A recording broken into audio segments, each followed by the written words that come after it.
Hello, today I'm in Citroen DS4. In this video I'll show you how to use steering wheel buttons.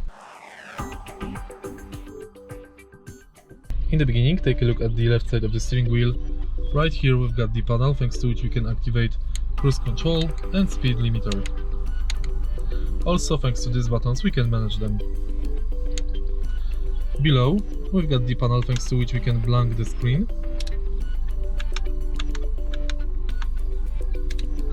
Change radio station,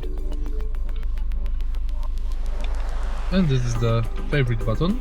We can assign function for it.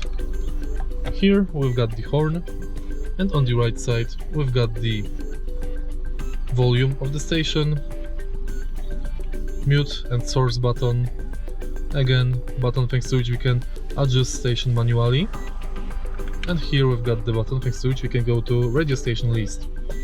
Thanks to this button we can answer calls, make phone calls.